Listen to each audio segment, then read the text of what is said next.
12h-14h. Toute l'actualité, c'est sur Audace Info Midi Magazine.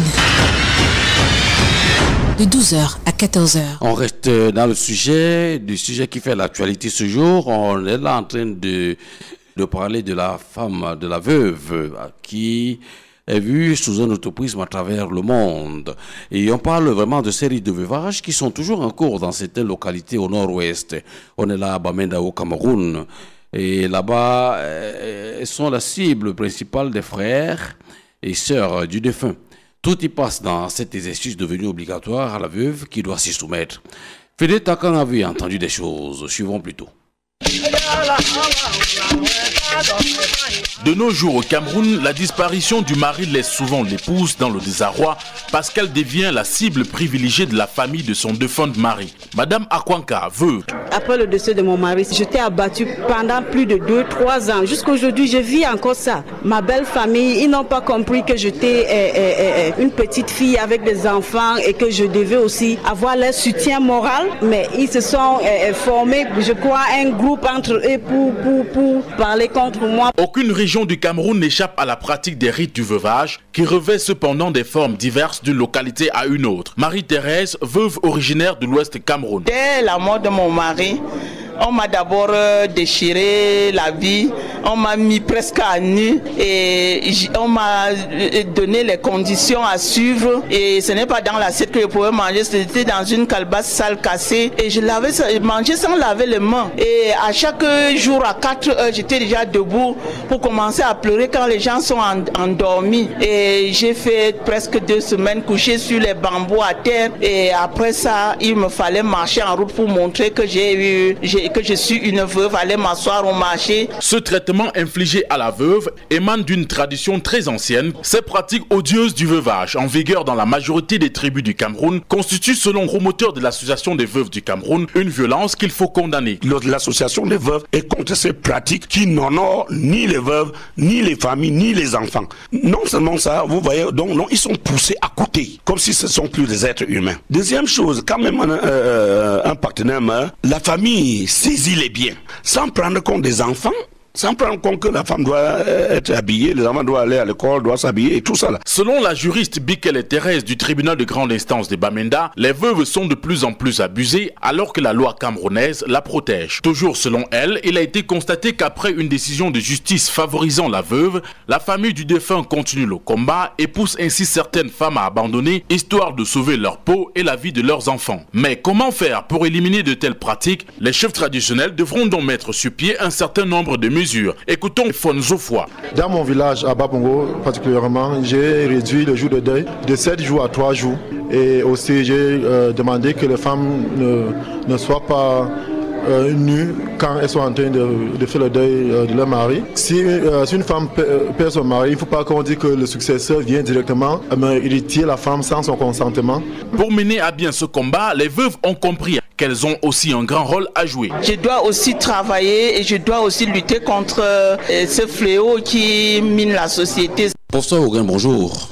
Bonjour, monsieur Diennet. Merci de répondre à l'invitation de Radio Audace ce midi.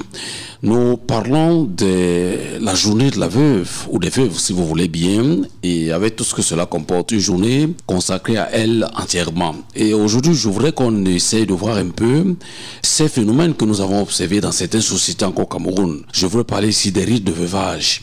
Dites-nous, à quoi renvoie exactement cette pratique? Qu'est-ce que ça apporte? Quels sont les objectifs recherchés par ceux qui y font? Pour répondre à votre question, il faut partir d'abord du principe du mariage. Quand on se marie en Afrique, c'est un homme et une femme qui se mettent ensemble au thème de transactions, de biens et de services que les deux familles se rendent mutuellement. Et à l'issue de cette union, on peut avoir ce qu'on appelle souvent la bénédiction de Dieu et donc les enfants. Lorsque l'homme part en premier, c'est donc un départ physique. Et pour que la femme puisse continuer à vivre, il faut un rite de séparation entre la personne qui est partie et dont le mari et celle qui vit et qui portera désormais le nom de veuve. Donc c'était simplement une façon de matérialiser le départ de l'autre qui est une personne de sexe masculin et permettre à celle qui vit de continuer son chemin en l'absence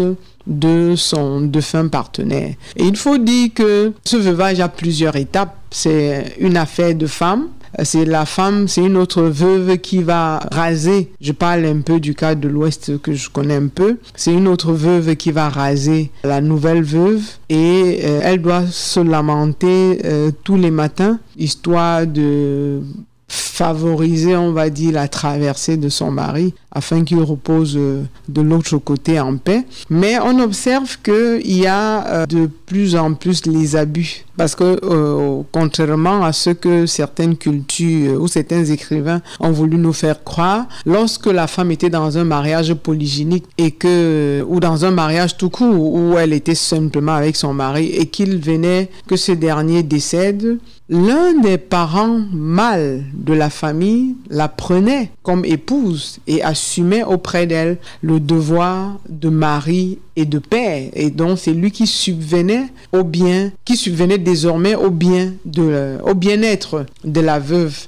Mais on observe que cette tendance a disparu dans certaines familles ou même dans certaines communautés et il a même plus ou moins été perverti parce que c'était une pratique qu'on appelle le lévirat qui protégeait la femme contrairement à ce que certaines lectures nous enseignent parce que la femme n'était pas forcée à se mettre avec quelqu'un avec qui elle n'avait pas des affinités. Donc parmi ses beaux-frères, il y avait toujours un qu'elle appréciait et c'était avec celui-là qu'elle continuait sa vie. Mais aujourd'hui, la veuve est complètement abandonnée parce que il faut dire que par le passé, on vivait grâce aux travaux champêtres, l'homme allait à la chasse et la femme cultivait, les récoltes étaient partagées, le surplus était vendu. Aujourd'hui, où il y a le mercantilisme, elle est parfois la veuve de quelqu'un qui n'a pas laissé de biens. Et il y a aussi des cas tristes où même lorsqu'il a laissé des biens, une partie de la famille s'accapare ses biens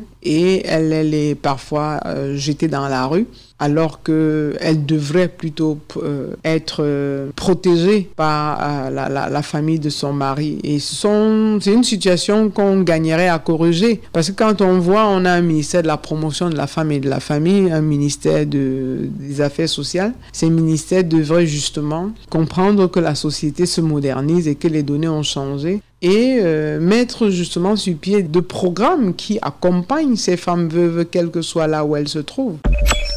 12h, 14h. Toute l'actualité, L'actualité. c'est sur Audace Info Midi Magazine.